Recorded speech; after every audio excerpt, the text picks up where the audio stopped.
was grappling with poverty. So thanks, Becca. Okay, nobody else remembers. Well, anyway, that journalist just printed a follow-up for how she's doing. Susan, you remember this, right? Oh my gosh. I didn't teach that course. Why do I associate it with you then? Well, because why wouldn't you? Yeah. Right. No, Thank you. I don't remember which course that okay. was. Maybe it was Lynn or Heather. Yeah. Maybe it was Lynn England or Heather Klein, but I bet it was Lynn England. Yeah. Probably Lynn England. Anyways, it's something I've always, that percolates back up in my mind every now and again, what it's like. Just if nobody has read this, it is really gripping coverage of one family's struggle with living in poverty, basically, and the survival story, and what it takes, the ingenuity and the resourcefulness and the perseverance and the energy that it takes to meet the needs of a family while you're in poverty in a city is really worth taking 20-25 minutes to read. I think it's a series of 5 articles. Becca, feel free to chime in. And I've always wondered, like, sort of what happened with that family. The girl, the eldest daughter in the family was named Dasani after the water.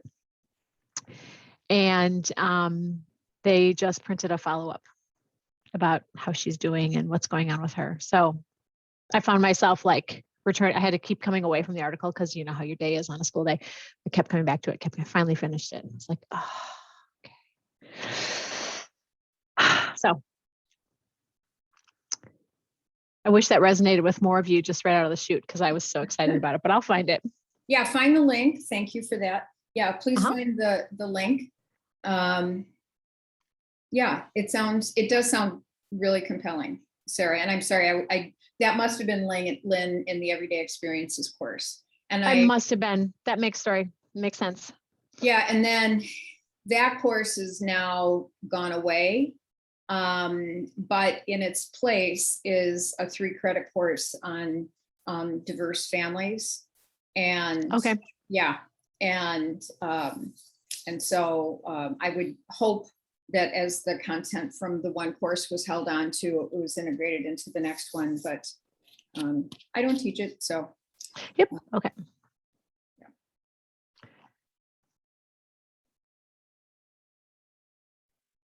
Hey everyone, I'm putting in the question. So Britta asked about a passcode and I'm putting one in. There, you shouldn't need it. But what I found with my Are you asked for one?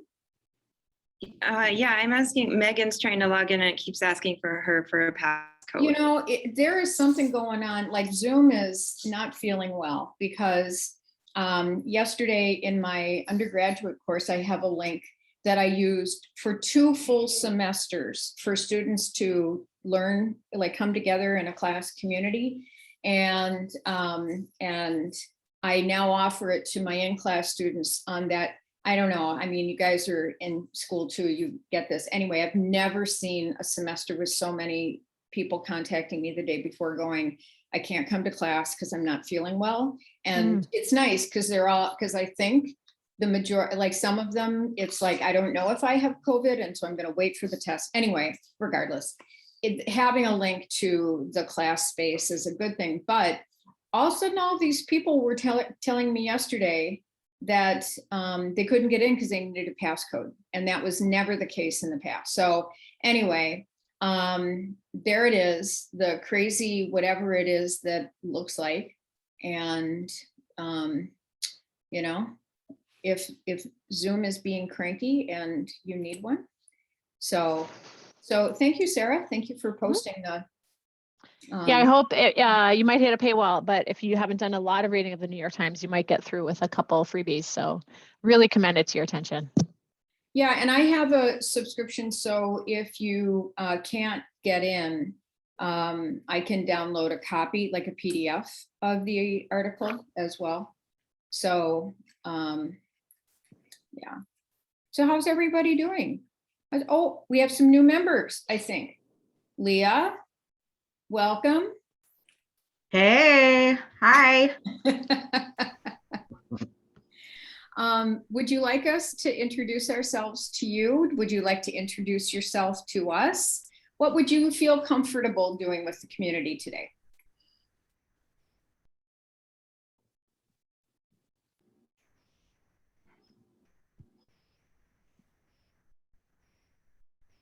Have you had many of these, Susan? I'm guessing this is probably number 80. No, I'm serious.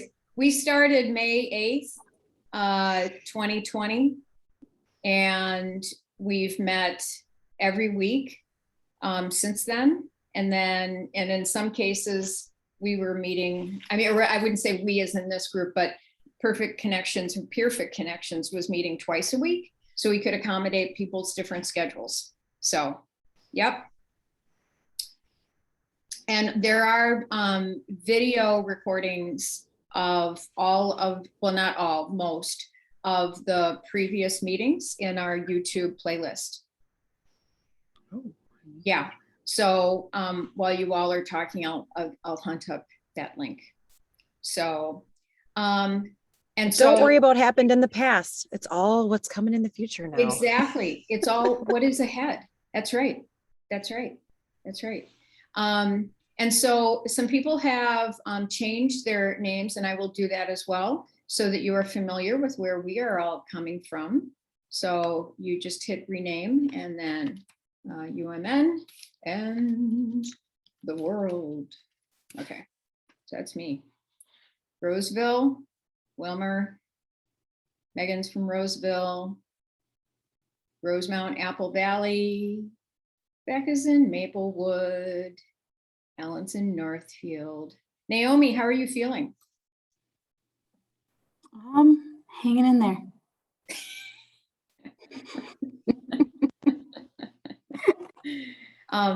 It's Friday.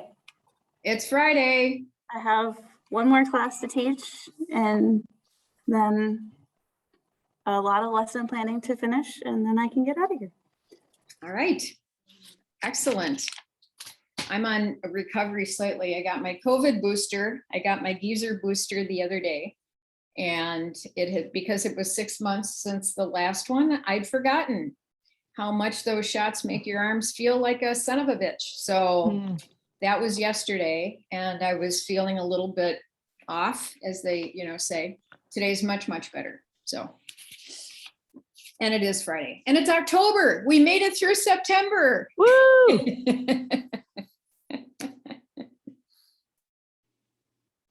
Oh, let's do So it. Oh, sorry, go ahead. Right. I was just going to try to familiarize myself with what's going on with this meeting, because I feel like we got some emails from maybe from Susan, I'm not sure, and then my Facebook, this meeting kept popping up in my Facebook feed, which is really great. Like I had it in my phone, and then it just popped up on my phone, Facebook feed. And were you doing Facebook, like through Facebook before?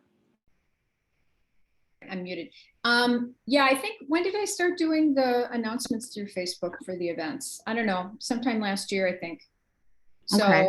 but yeah, so let's see, who would like to tell Leo what PEER-fect Connections is like and about, and what it feels like to be here? Britta. I'm new. This is only my second one, Leah. So, but it's support. It's, yeah, help, I guess.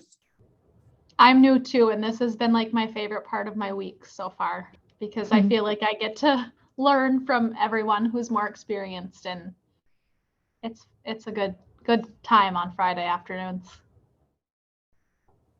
I think this is like parent ed for parent educators. So it's our ECFE time away from the kids, what have you, to meet with each other.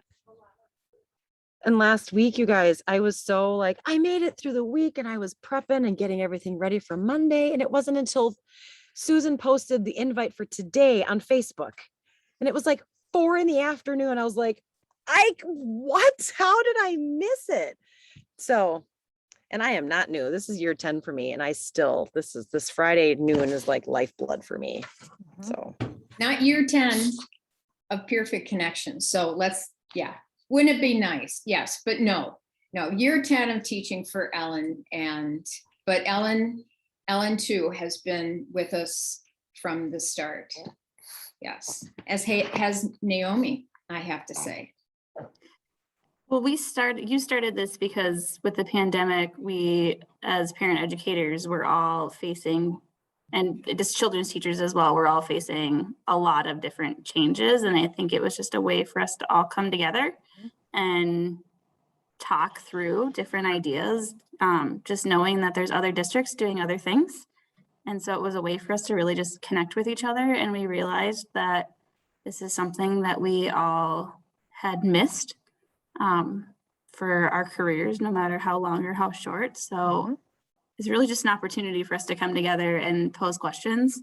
And sometimes we have an agenda, and sometimes we just let a question take us wherever we go. Exactly. Yeah. And does anybody have anything, or Leah, since you're joining us, do you have a question or a need that the community can help you with this week? If you don't, that's fine. If you want to just listen, whatever you feel most comfortable with. No, not really. I would just love to hear your banter and your support, supporting one another. And I'm still in the program, so I'm not actively teaching. But yeah, there's so many people in my class this semester that are already educators, and just learning from them is one of the best things. So yeah, just hearing what you have to say and your struggles and your joys, all that. Thanks. Wonderful. And you are in very good community, because there are a number of people here today, but also people who have joined us through the weeks, who are also former students from the U of M, but we are not exclusive here. We welcome everybody, regardless of where your training has been. I never went to the University of Minnesota, so what does that tell you? And welcome Mary Kay and Eugene. So it's so lovely to see you both. So let's kick this off. And I should note again, we are recording. And also just a note about that, because we get into a flow, and I have to say, I've even edited myself out where I've thought about something and then I've taken it out. So while I would prefer not to have to go through the hassle of editing, and it's really not that big of a deal, I want you to feel comfortable. Again, the whole reason that I record these is for the benefit of folks who can't join us on Fridays. And they are watched. I mean, we do have somewhere in the neighborhood of 10 or 15, views for our videos. And so I would like to maintain that practice. So again, in fair warning, I am recording. However, if in reflection, you think about something maybe that you've said and you don't feel completely comfortable with it, just contact me. We'll talk about it. We'll find where that might be in the recording, and I can just snip that out.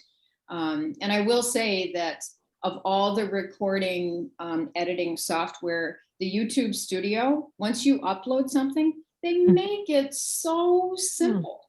So anyway, so just saying that. So,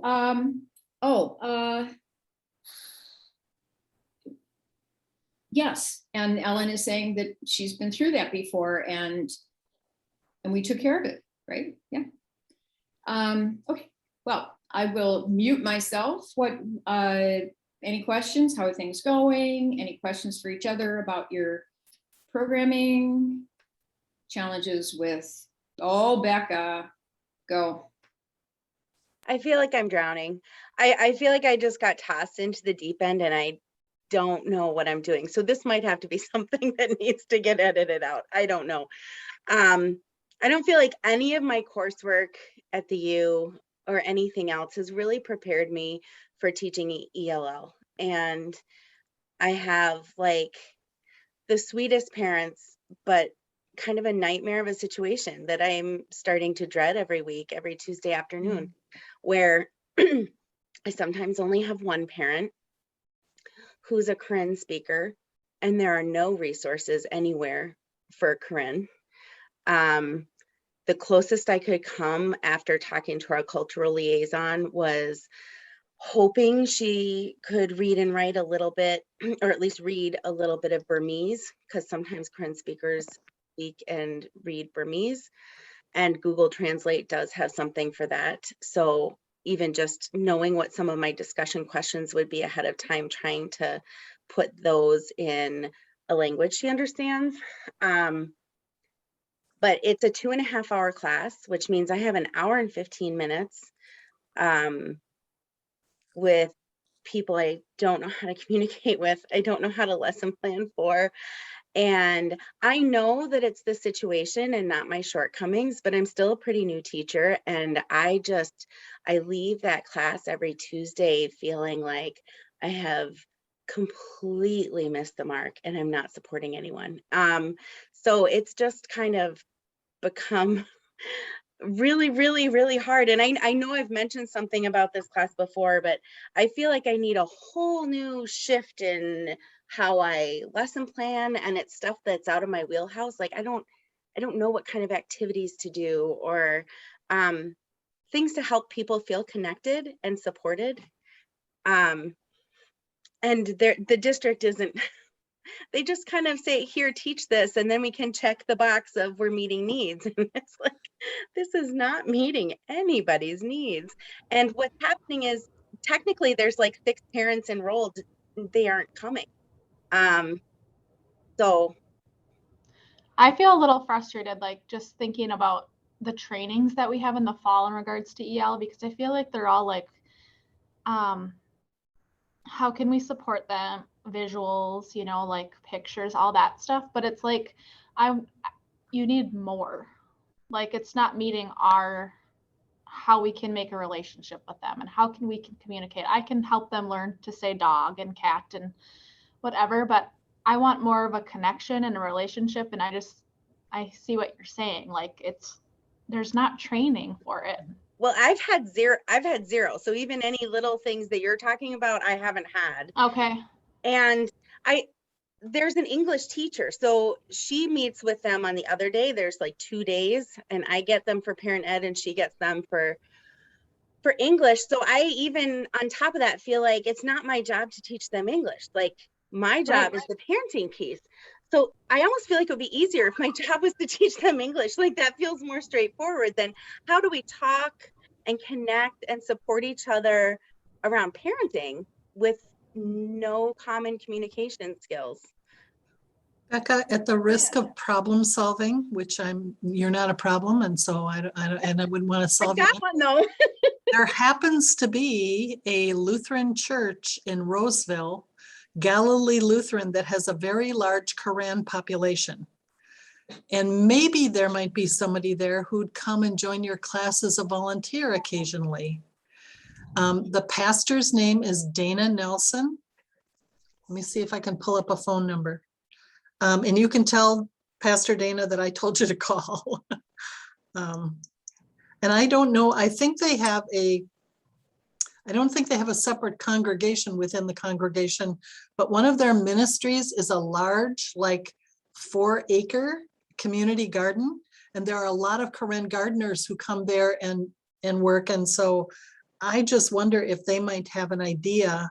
I know that Pastor Dana works with the Korean folks a lot. So it might be a place where you could find somebody. Well, and just to be clear, like the one mom who has stayed has been the Korean speaker who has some English, but very, very limited. And so she doesn't feel very comfortable talking. But I know Ellen had seen my post on Facebook about this frustration. And it's just like, even with someone who speaks perfect English, an hour and 15 minutes, just sitting, the two of us is just like, what am I supposed to do for this amount of time? Too long. I'm right, sorry. I need 45 minutes. I totally agree. We are not trained to do one-on-one. No. I really try not to separate if there's only one parent. Here's the phone number to Galilee Lutheran. 651-488-6769. I don't know about Maplewood, but in 181, we also welcome people from other districts. Oh, yes, Maplewood does too. I know St. Paul sometimes doesn't because they have waiting lists for their classes, but we have open spots. So you do not have to live in the district to come. But if you invite a volunteer to come, they might also have friends who are other Korean speakers who might beef your class. Which would be so helpful. I mean, because the reason they're giving us this chunk of time is understanding the time it takes for translation and understanding what's going on, that you can't just dive right in. I technically, if everyone's there, I have 2 Somali moms and 3 Spanish speaking moms as well. So it's not one culture or one language. And there's a huge variety in English speaking skills. But even just what do I like, knowing what to do when I have a lesson planned, and I've tried to simplify language as much as possible. I've tried to use Google Translate. I'm moving towards, I think, wanting to try to use videos, thinking that that might help a little too. But then there's only one person, or there's one person and there's another one who's there just for the first 15 minutes, and then she has to go leave to pick another child up from school. Like, and what we did last week, honestly, was we did like, it was only 15 or 20 minutes early, but we went back and I was like, and I warned our EC teacher, I was just like, we're just going to come back and play with the kids. And I'm so sorry if it's disruptive, but like, I can't just sit there in a room feeling like a failure with this poor mom, you know, like who's trying. And I think the reason I feel so self-conscious about it and so much anxiety with it is because my feeling that way has to be how she's feeling too, right? She's not succeeding at communication. And that's the last thing I want, is for someone to feel like they're not doing it right, or that they're not participating in a way that's helpful. So I just feel like I'm hitting a wall. So I don't even know what I'm asking for. Just that's my situation. I need help. I have a question for the group. We have some classes too where we'll get maybe 4 families to sign up, but if only one comes, we don't separate. And that's just kind of something that I have decided, and I guess it's worked out fine. And for those classes where you only have one language or 2 languages, playing with the child helps with that time, because their child is doing something and then you can model. They have their child. So it provides for more discussion time, and you can fill that time up a little bit better. I totally agree, Anna. And I've done the same thing. Yeah, if 2 come, I might. If 3 come, I'll definitely separate, because that's just kind of what I've decided. But I'm curious what all the other districts do in that situation. What I do, which is not a district policy, is if there's one family that comes, I ask the parent if they would like to step out and have some conversation or not, because some parents would just be so grateful to have a half an hour when their children are being meaningfully engaged and they can just talk to somebody. But I do a lot of one-on-ones in my other field, and so it doesn't buffalo me at all. So, Becca, something that I did 2 years ago when I had a group of moms and a no interpreter, which is insane. I bought, and I'm going to post it in the chat, and if you want to borrow mine, we can meet somewhere in the middle and I can give them to you. There are these Lakeshore learning tubs, and every tub has a letter. And in the tub, there are little things that the kids can do. Or I'm sorry, little things that go with the letter. And so what I did is I taught the parents the word and how to say it, so that if they saw it in a book, they could say that word in English. So the A bin had an apple and I don't know, so you know what I mean? But that was something. So each week we filled some of our time with learning some English words, because you're right. You are not in charge of teaching English, but you can teach them words that they can teach their children. So I thought that was, and it was 6 things each week. And then I even had them spell it in a journal so that they could learn how to write the word. And that was something that filled the time. So in terms of activities, that was something that worked really well. Also, Talking Points, the Talking Points app. Our district is using Talking Points district-wide to communicate with families who don't speak English, and Burmese is on that list. Karen is not, but Burmese is. So I don't know, and that translates for you. So like you can send a text to that family and then it'll translate it in their language back to you, or into them. So those are 2 things that might be helpful. And I I just, sorry, go ahead, Anna. anyone can sign up for Talking Points. You don't have to be, I was wondering if you had to be within the district that kind of had the license or whatever, and you don't, anyone can sign up for it. Yeah, great suggestion. I was thinking as you were talking, Ellen, about books without text, board books without text in them, and how there could be an opportunity there to make some headway into literacy rich in home environments or early literacy.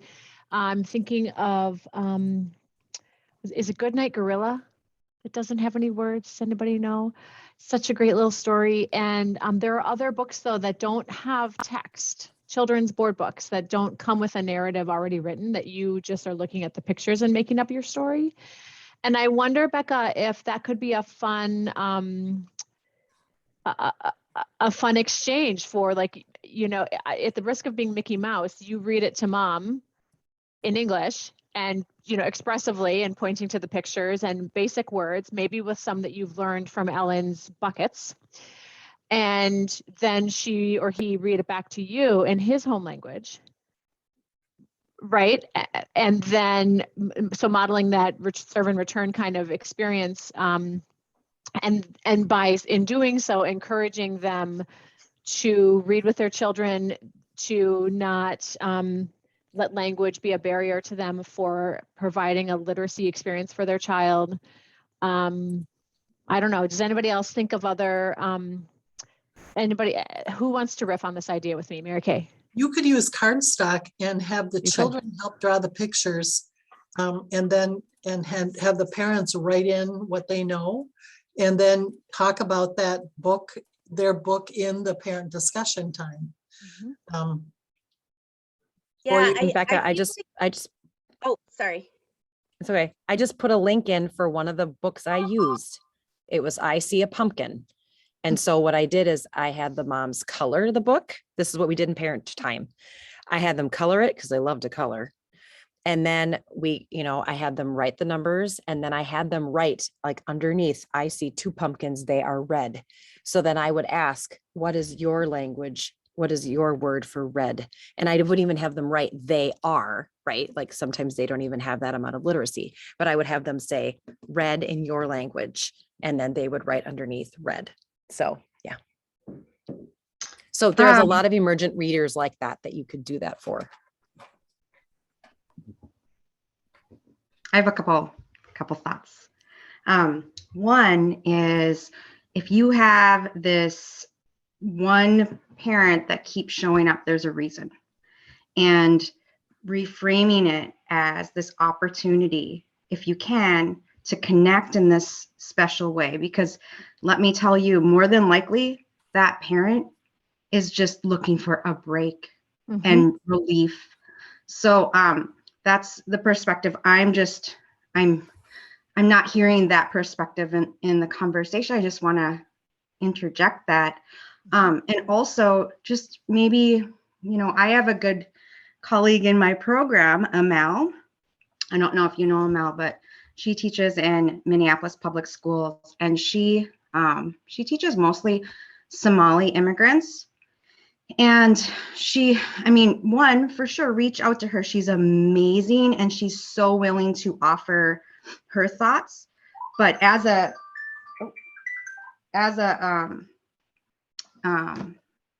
immigrant herself, she's so connected to kind of the needs of different immigrant communities in a sensitive way. Now, if this person's Corinne, like really, it's a different lens that she's looking at, you know, her parenting. So thinking culturally sensitive, and it might be her needs may not be like practical parenting.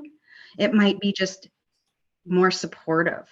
And I can't even imagine with communication being a barrier, but I mean, just how you're so concerned and so heartfelt with it, that's going to come through. Maybe releasing a little bit of that pressure on yourself to like, I must, you know, am I making a difference? Well, she keeps showing up.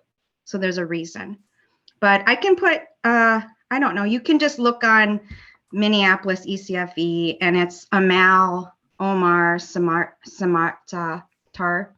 I've messaged her on Facebook too before. She's really helpful. So she's willing to she do is whatever. so helpful. And she will, you could just say what you said and she will just, I mean, your heart will open to how applicable her advice is going to be for you. So Yeah, and I do know, I am, Susan, I see your note as well. I mean, I know Monica, so that's a potential to see what kind of resources they have. I know when I was in St. Paul, at least where I was at, like at Rondo, we had a Somali class, and then they always had a Spanish speaking, probably at multiple sites had Spanish speaking classes. But this whole, I have the, this is for anyone who English is not their primary language. And then, you know, like one of the moms who I wish would stay, she's the one who needs to go pick up another child from school. So she's there for all of parent-child interaction and just a little bit of parenting time and then has to leave. She actually did a 2-year degree at Century College in English. So like she's like finding something that's appropriate for reaching everybody, like doing emergent reading with her would feel like really kind of silly. And I care about not talking down to someone. And so I'm very careful of my tone. Like not knowing English is not the same as not being intelligent. These people are already doing so much more than I am because they're learning another language. Sometimes it's their third language, whatever. But yeah, Somali moms, Spanish moms, some who have been in the country for a long time, some who have not, and just this huge range in what they're able to do. And I feel like having like make and takes or activities or things that are more hands-on is kind of the way to go, at least to have some stuff for when there's only 1 or 2 parents that we can pull out and do. But I don't have any of these activities. Like, so I'm like desperate to try to like do some fast lesson planning for putting together just stuff, just thinking about the whole year going forward, stuff to do that's gonna fill that time. Becca, can I ask, is this a new class for your school district? It's new for me. I don't think it's new for the district, So but I also don't think that teachers have been supported ever. Okay, so traditionally they've had at least one class per week that is for any English language learner with that potential for diverse language representation. Yes. Okay. And it's I'm actually teaching the second class, so they have one that meets Monday, Wednesday, and I'm in the one that meets Tuesday, Thursday, and it's 2.5 hours both days. The first day is traditional ECFE, parent-child interaction for the first half, parent ed for the second half. The second day is parents drop off their children to the early childhood teacher, and the full 2.5 hours is an English class. And I do have the English teacher with me on Tuesday. So I've at first felt that made me feel like I was being super judged and I was very uncomfortable. And now I'm just like, you know what, if you're going to be sitting in this room, I'm using you. So I don't care that you don't have kids. You're going to talk about your relationship with your dogs. And like, I just pull her right in, you know, it's just like, okay, we're talking about temperament. Dogs have temperaments. Yeah, whatever, you know, like I'm going to use her if she's going to be sitting there in the room. but it's still awkward, and I still need more ideas of what to do. Well, my own thing is, and I echo to what Leah said, is what resonated to me was when you said you didn't feel successful. You know? Yeah. And when honestly, you could be providing a room for the mom to sit quietly and it would have been success to her, right? So anyway, I just want to prop you up on that word success. Because I think just being in your lovely presence, and as you were saying, she can see you're trying, you can see she's trying. It's the context of being given minimal resources. And then you come here today and you're asking for ideas, and this wonderful community is like, you know, offering all these, I mean, I'm learning so much too, you know, and so, but please, it would like really hurt my heart to think, Becca, that you're thinking of yourself as not successful. Well, thanks, Susan. I'm trying to reframe my thinking. That's something I'm working on. Yeah, because I mean, she has to know that I care, and I'm really trying to provide support, and just figuring out what that means. It's just different. I'm a little too academic and cerebral, I think. So it's like that might not be a helpful approach when language is a barrier. So trying to shift that. Hey, Becca. Oh, sorry. Yeah, Yuji, were you talking? Yeah, sorry. My internet is not doing well, but you know, maybe I can share a little bit from my personal perspective, because I'm Asian, right? So I know the culture in Asian. Can you hear me, Becca? You're breaking up just a little bit. I can mostly hear you, Yuji, but you're breaking up a little. Yeah, I'll put on the transcription too. Sorry, yeah. So, you know, in Asian culture, people tend to be quiet in group meetings or classes. And especially like, I know Korean and Japanese, even Chinese, right? So they prefer not talking, they prefer to listening, to wait, let other people speak. They want to learn from others. That is one thing. Maybe if the parent is not doing anything, seems like they're quiet, it doesn't mean she's not learning. That is for one. And another thing is, right, so I mean, to be honest, I so admire you. I mean, you can even continue the class, right? Think about how can, like imagine teaching a class without, language communication. That is, you are doing it, you are continuing it, and your heart for them, you have the heart for them, they can feel that. So that will be a great support for them, and they are continuing to come in. That is a signal showing that, right? So, and I feel like, as I typed in the chat room, I'm thinking, is it possible you can use props to show them, just like, sometime in early childhood classroom, the children's class, the child cannot speak the language, but if we use toys and props, telling the stories, and the child can understand that. So that I'm wondering if you can use that strategy. Yes, I need to do a whole lot more with props. I think that anything that adds visuals will be helpful. Yeah. Yeah, and also, do you remember Jill Griffin? So when she had immigrants, Jill Griffin, like I like her strategy, right? So she always learned 1 or 2 sentences of each language appear, from every culture in her class, right? So she would learn 1 or 2 Yes, she always learned how to say hello in every words language. or sentence to say that. Say Right. hi. Yeah, right.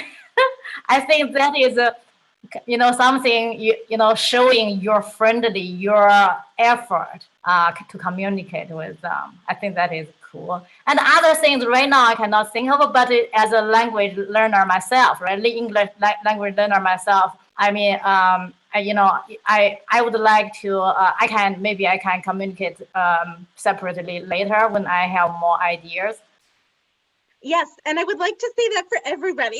Like, if any of you get any ideas, oh, I do use this one lesson where it's like really visually content heavy, or it's an activity, will you let me know? Because I'm still in my first years of teaching where I'm doing a lot of reinventing the wheel anyway, like coming up with curriculum and writing lesson plans. So anything that would help me, I would be super grateful for.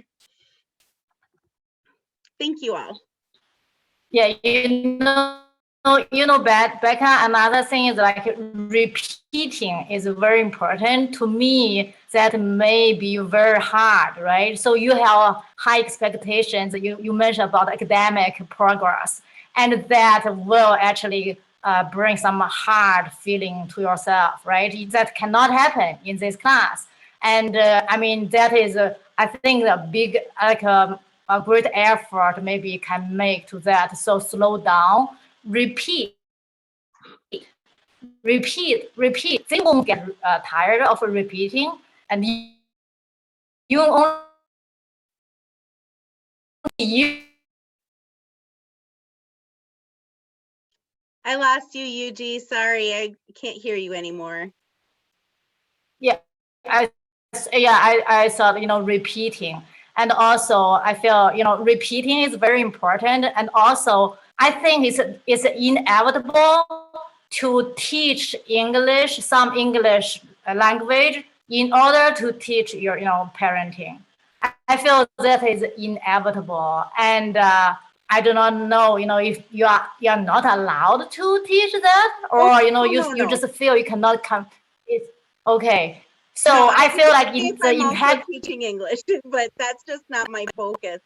I want to be focused on supporting them as parents. But I did give everyone in class a little journal. And so anytime we come upon as a group a word that's a new concept for them, I'll write it on the board so they can copy it and we'll talk about it. So there's definitely English learning happening as well. So Megan, really.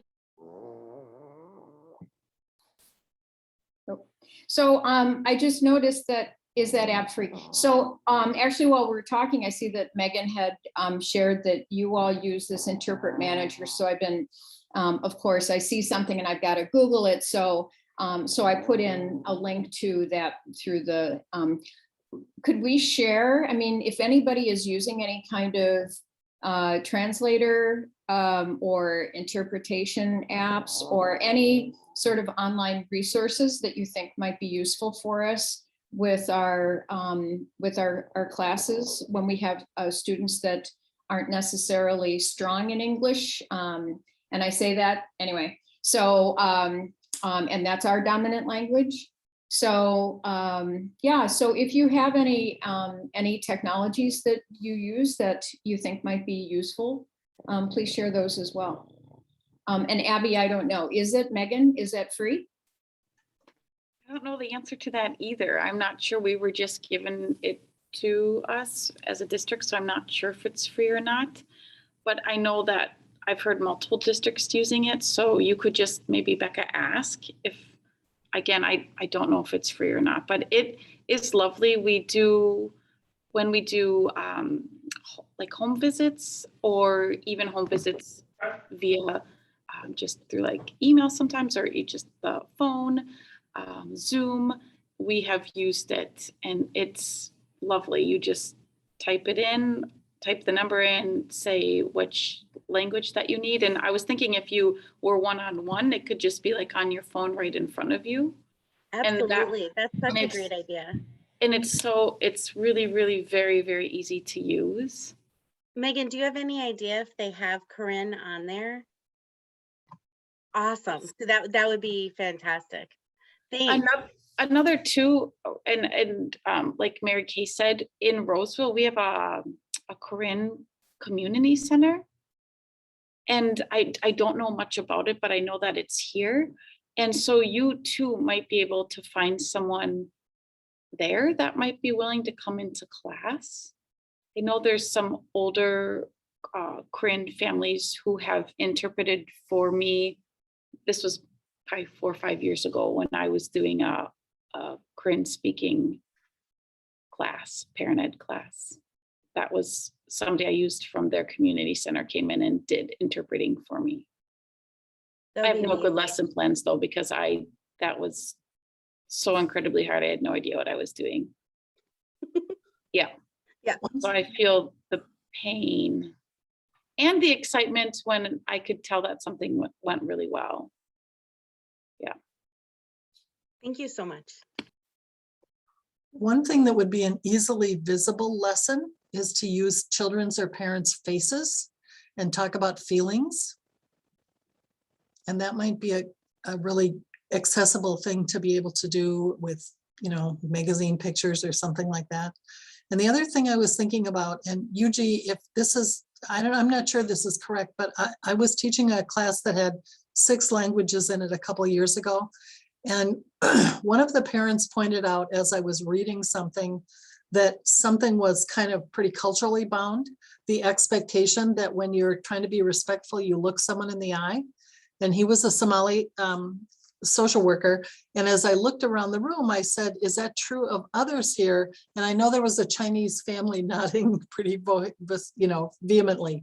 So I don't know about the Korean, but if they're not looking straight at you, it may be an interest in being respectful and not discouragement or not interest. So I think that's always helpful to know.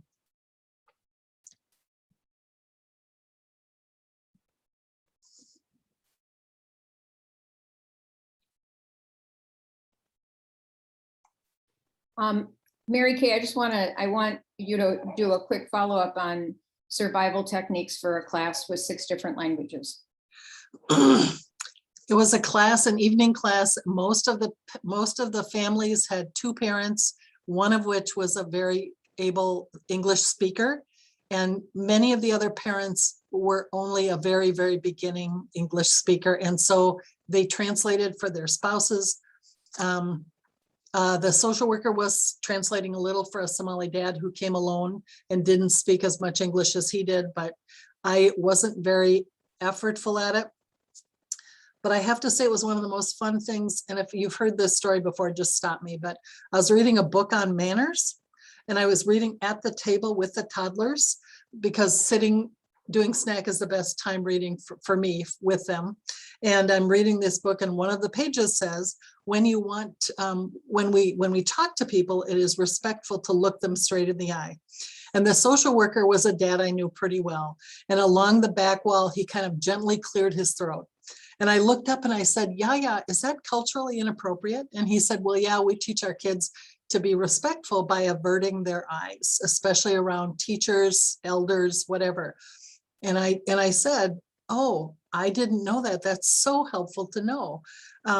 And then I looked around the room and saw that, I said, are there others for whom that's your cultural perception? And like I said, the Chinese family was nodding, but I really didn't it wasn't hard for me because if there was something I wanted to say to mom who only spoke Farsi, dad spoke good English. And so I could, but that wouldn't stop me from trying as best I could. I had one dad in there who spoke very little English, but Spanish, was a native Spanish speaker, and I speak a tiny bit of Spanish. And so we kind of made a deal during class that when I spoke to Juan, I would only speak in Spanish. And when he spoke to me, he would only speak in English.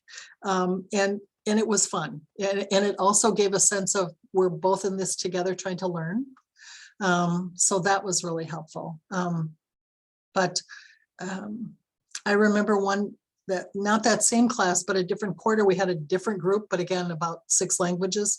And we were in the gym. So the kids are all in little cars and just, they're all busy. And we were talking about New Year's celebrations in different countries and in different places. And we talked about the Hindu New Year, and we talked about the Chinese New Year, and people talked about New Year's traditions in New York as opposed to Minneapolis. And it was really interesting. It was really fun to talk to the different parents. So the parent who only spoke Farsi, I usually ask very specifically, not where are you from, but where did you grow up? And he said Iran. And my second question is always, again, very thoughtful. And what brought you to Minnesota? And his response was, I worked for the Lutheran Church Missouri Synod. Well, if I was not in my teacher hat, and I'd have asked a whole lot more questions about that, but I said, oh, that's interesting, and moved on to, the next. But I think neither of those questions presupposes that you didn't grow up here, nor asks about your status. I'm just interested in you. That's the piece. And I want people to feel welcome, as I'm sure everyone in this little screen does too. So. Beautiful. And I have to, I have many students, and anyway, what I have to, I had an experience when I was in Iceland where they had most of the Icelandic students. Anyway, my point is this: I always have to remind myself to slow the heck down, regardless, because I just know in my own speaking, and I get excited and passionate and whatnot, that I can speak quickly. And so, and I know I lose a lot of people as it is, which is why PowerPoint is good for me. But especially when I am keenly aware of a very diverse audience, I try to be intentional to slow myself down. And I have to say, it's been actually very beneficial to me to have somebody who is a translator in the class, because I have to pause after a sentence or two for the translation to happen. And my story about Iceland was just that I was in Iceland, and most of the people who grow up in Iceland are very comfortable with English because they learn English, but not all. And there's an increasing, very diverse ethnicity population in Iceland, or in Reykjavik as well. But I also had 2 students who were deaf, and so the deaf translator had to, and I was so amazed. Like if you know anybody who does like translation for ASL, oh my gosh, they should be paid 15 times more than whatever they are, because these women had to translate my English to Icelandic and then translate it to Icelandic sign language. So if that didn't slow me down, I don't know what would have. Just having that empathy for these translators so that time was more meaningful. And I have to say, because of that kind of slowing me down, I do think that overall the class sessions were much, much more meaningful. So anytime I've been in that situation, I think it's a win-win-win for all of the learners. Susan, if I can say, I think that's even a great concept to consider wherever you're at with languages, even outside of that, because I feel like as I've done this for so many years, I can just go boom right through a topic. And I feel like I've said this before, and I feel like, oh, they all were here, and I know they're not. I know they were not all in my classes before. So it's a good reminder to slow everything down, right? Because even in my classes, I have some that have been here for 5 or 6 semesters, and one that's brand new. And I want to sometimes just rush and go. And yeah, I think it's just a great awareness for anybody, whether it's a communication or a cultural or an experiential,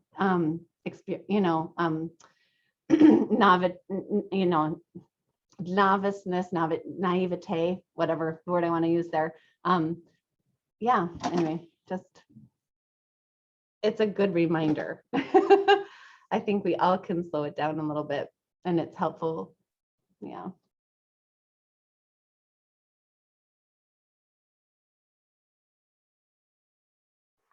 Becca, I think as a visual learner, your idea of using a PowerPoint to supplement is a great idea.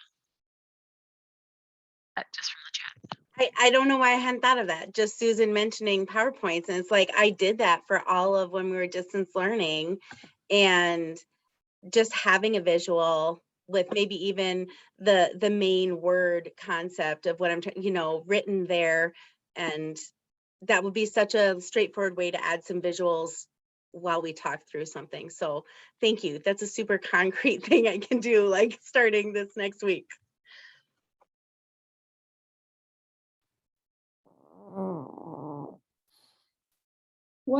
What an amazingly rich conversation. Thank you, Becca. Sorry I took up the whole topic time, but Oh I my really gosh. appreciate it. Gosh, this is fabulous. Oh my goodness. Can I squeeze in a quick question with 1 minute to go? Does everybody use PowerPoints for every lesson all the time? No. Okay. Just curious. Thanks. Mainly I didn't, because I didn't have that capability the first 4 years of my career. I didn't have it. So I didn't do it. But now I definitely will sometimes put questions up there, or like if we've done some brainstorming, I'll put up lists so I can see, like last week I had them fill out like a form of what's going well, what's not going well. And then I put it, like I did these boxes, and then I put up what's going well, what's not going well, so they could all see everything. So I'll do that, but otherwise, no, PowerPoints are not my jam. That's just me. But maybe they would have been if I'd have had that capability. But I would caution you, Becca, that they are time sinks. So if you're already overwhelmed by the demands of the class, I wouldn't make the PowerPoints too pretty. Yeah, and I'm someone who, Susan may or may not remember me as her student, but like everything has to look perfect, and it takes me forever. So yeah, I'm gonna have to be careful to not fall into that time sink, because definitely when we were teaching remotely, making those PowerPoints was very time consuming. I would have to say that I use them for in the classroom, like I'm in the space here and I have it, so I use it for everything, but in another classroom I can't, so I don't. But I do have to say, having them on file and easily going back another semester and just modifying a little bit, you know, is a really nice thing to have. So it's not that they're wrong, obviously, but they have saved me a lot of times, a lot of work after the fact. But first, you're right, Sarah, there's a little bit of a time sink into them for sure. If you use a format that you can just repeatedly use, a template, that's helpful sometimes. If, you know, a semester I change up, maybe at the semester time or the year I'll change it up. Just thoughts. Yeah, this has been great. Thank you so much. I really appreciate it. And I even put my email in the chat. If anybody thinks of something later, pop me any ideas you've got, especially concrete ideas for activities to do and that kind of thing. I love it. Excellent. Yeah, I took a workshop once on sort of the psychology of learning through PowerPoint or whatever. And I can't say I always follow it, but because they gave all these handouts, but I will say that there was a whole lot there about white space and fewer words are better. And, you know, and it was kind of all about visual design. So yeah, I think that they're good, especially the way you all are talking about them. And for me, again, in my undergraduate classes and even doing like large presentations and stuff, it just keeps me focused because I'm just as, you know me, I'm just such a stream of consciousness and everything reminds me of everything else that I could not get past slide number 2 if I didn't have it anchoring me that there are 3 more bullet points I need to cover. So you can, you know, there's the whole like death by PowerPoint thing, but I think used wisely and what we're talking about, especially you know, with, you know, kind of some key ideas, and then you can put in different languages, you can put in graphics. You can also embed, and we won't get into PowerPoint, I know we have to leave, but just those, like I've been increasingly using things like Mentimeter and stuff where you can do online, you know, you can do like voting and doing word clouds and that kind of instantaneous kind of thing that can be, again, it's just more interactive, it's much more engaging, and kind of helps people's focus when, you know, you need to change things up, you know, a little bit. So, well, thank you, everyone. What a wonderful conversation. And again, thank you so much for Becca for trusting us and bringing your question to us and allowing us to be there for you. It doesn't happen without that invitation to join. So if you have any qualms, I personally, objectively, I think this was just a meaty discussion about, you know, but honestly, if you do feel uncomfortable and you want to watch the tape before I post it, let me know. I can do that too. So thank you, everybody. And oh yes, for those who don't know, well, my dog, my faithful dog sits next to me, and so that's what the that's what that little noise is. No, it's not my stomach. It's my dear 15-year-old pug who sits next to me and sleeps. So, all right, well, have a fabulous week. I'll be, after I talk to Becca, I'll be posting. Please come next week, join us. It's always lovely, and we'll see you. Did we meet Shauna? Shauna's new. Oh yeah, it hi, popped Shauna. down in the middle. Hi. Hello. Hi. Can Are you hear me brand new okay? to us? Yeah. Are you brand new to us or? Yes, this is my first time here. Leah invited me. I'm a educator at the Annex right now, which is a teen clinic. So I do youth and parent education. Oh, fabulous. Awesome. We did some Welcome. introductions of new people at the beginning, and so you hadn't popped on yet. So I want to make sure that I was a little late. recognize you as a new face and friend. Yes, and I hope you'll join us again. Yes. The videos, I'll send something. Oh, actually, Shauna, and I forgot to do this with Leah. If you would put your email address in the chat, then I'll make sure that you get added to the PEER-fect connection listserv. And then it's not a very active listserv, but we do use it for updates and information about our discussions on Fridays. And thank you. And then, and you can also use that link if you want to continue this discussion about ELL learners. I think, again, Becca, I'm just like bowled over how wonderful the question was, because I think it does resonate with all of us, regardless of where we are and where we teach. So thank you again. Okay, everybody. Well, have a wonderful, happy October, and we'll see you next week.